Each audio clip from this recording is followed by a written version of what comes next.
አሁን ሰው ሁሉ ኩራቱ አላስቀምጠናል።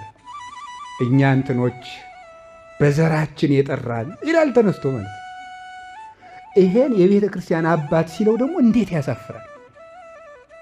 እኛ እንዲህ ያለን ያማርን የጠራን ዘሮች ከጥንት ጀምረን ምንን የጠራ እንደ ሰው ትበላለህ፣ እንደ ሰው ትሄዳለህ፣ የበላኸውን እንደ ሰው ታወጣለህ። ሌላ ምን አለ? ሰው ይሁን ምን ቁም ነገር አለ? እንዲሁ የሚተላና የሚሸት ሰው ምን ያኮረዋል አለ ሲራክ። የሚተላ የሚሸት ሰው እኮ ይሸታል እኮ፣ ሰው ይገማል እኮ፣ ይታወቃል እኮ። እውነቴን ነው።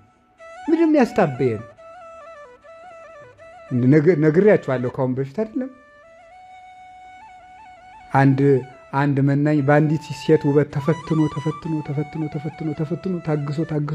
ታግሶ ሞተች። ያች ከ3 ቀን በኋላ መቃብሯን ቢከፍት እጁ ይንጠፈጠፋል።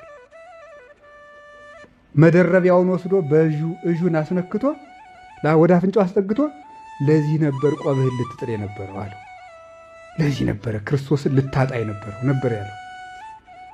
ይሄንን አካል ይዞ ሰው ሲታበይ ዘር ሲቆጥር እንዴት ሲል ጥንቅር የሚያደርገው ደግሞ በእግዚአብሔር መንግስት ወርደን ስንገኝ ደግሞ